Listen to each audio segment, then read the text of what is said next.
O di ba ikaw si Trililing? Kapag nagtatanong ka, grabe, napakagaling. Ngayon kami naman ang magtatanong sa'yo ito, dapat mong sagutin. Kung masama pala ang taong ito, bakit gusto mo siyang makatandim? Ngayon hindi ka pinagbigyan, tahol ka ng tahol. Sino maniniwala sa'yo, yung kambing? Hindi na kami naniniwala sa kudita mo. Noon kalyado mo si Aquino. Yung binabayad sa'yo magkano? Ganyan din ang ginawa mo kay Gloria. Pagbibintangan ako rakot pero nasaan ang ebidensya? Pinapatalsik niyo siya. Ngayon ang pumalit isa ring walang konsensya. O nasaan ang independensya? Kung kaya palang sirain ng isang tao ang demokrasya.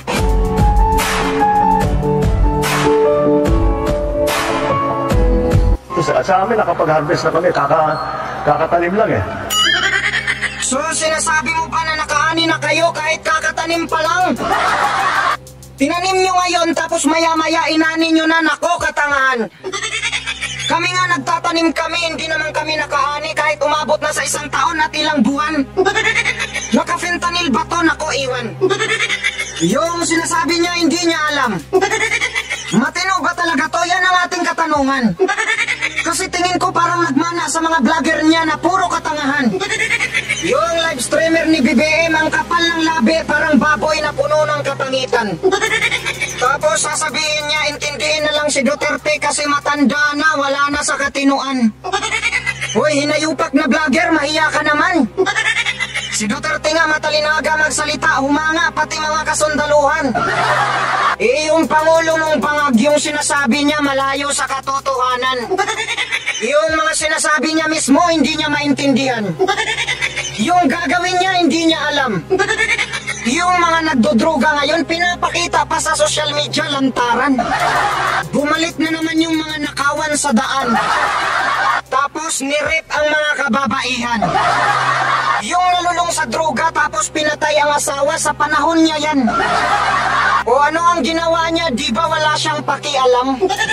Kaya kahit anong sabihin nyo, Duterte lang sa kalam. Tapos yung sundalong kanin, aso mo pala yan? Wow! Nakakainis naman. Pumunta sa Congress para magbintang. Hindi man lang kinontempt nitong mga bubong congressman. Huwag kong matalino daw pero mukhang bayaran. Naku, ang layo nyo mag-imbestiga kay Miriam. Salamat kayo, hindi ako partilist ng Makata ng Bayan. Sasabihin ko talaga sa inyo, Mr. Chair, ang nais natin dito ay katotohanan. Pero hindi natin yan makakamit kung hindi patas ang mga katanungan. Uy, di ba natin malaman sa resource person kung saan niya iniimbento yan?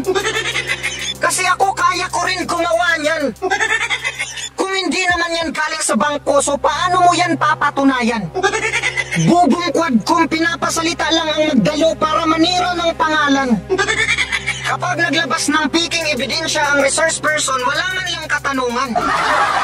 So paano natin maklarify ang katotohanan? Yung hearing nyo parang nagbablog lang. Kapag kaming mga vlogger ang nagsasalita, tanggal ang inyong kayabangan.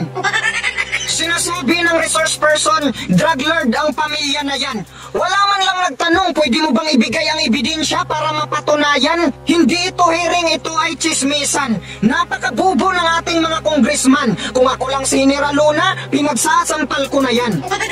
Tapos pinipilit magpirma ng waiver. Tanga ka ba, Mr. Barber? Uminom ka na lang ng beer kasi mukha ka pang may hangover. Yung sinasabi mo, sos, na over. Kung bubuksan ang bangko, bubuksan lahat. Hindi yung buksan lang ang isang tao porque nagsasalita ang taong walang binatbat. Tapos sasabihin ng mga bobo, pirmahan mo na lang ang waiver kung wala kang tinatago. Putang ina, kahit abogado pa ang tanungin mo, yung nag-aakusa dapat ang nagpapatunay. Kasi yung inaakusahan, ang gagawin lang yan, maghintay. Gusto nyo ng ani? Sige, mag-open bank kayo ng sabay-sabay. Hindi porket magbibintang kayo, lahat ng gusto nyo, susundin na ni tatay. Kayo nga siguro mismo, hindi kayo mag-open bank kahit pa mamatay. Kahit ano ang paninira nyo kay tatay, hindi kami magdududa kasi nakikita nyo naman ang pinapagawang malalaking tulay. Doon kayo magpa-open bank sa malaki ang budget pero wala man lang magandang proyektong naibigay. Puta, pundo pa ng PhilHealth ang gagamitin sa infrastruktura kaya manggigigil ka talaga habang buhay. Tapos ito pa si Inday Sara, tinatawag na Inday Lostay. Kasi nga daw yung confidential funds hindi niya mahimay-himay.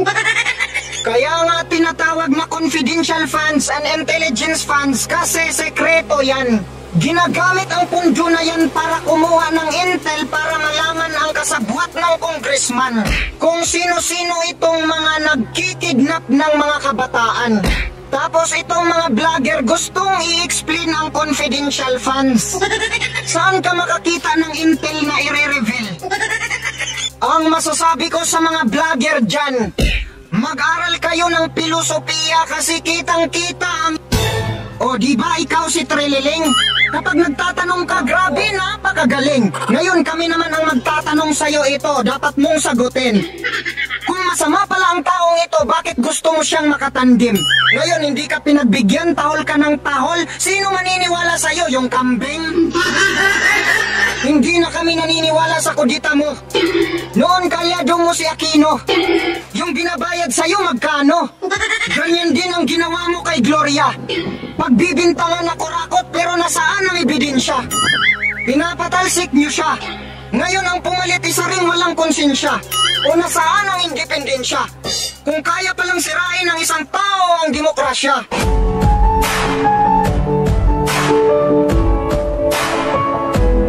Sa amin, nakapag-harvest na kami, kakatanim lang eh.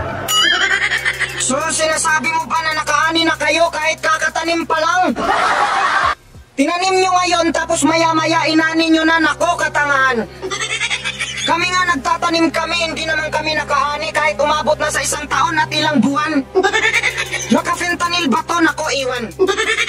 Yung sinasabi niya, hindi niya alam. Matino ba talaga to? Yan ang ating katanungan.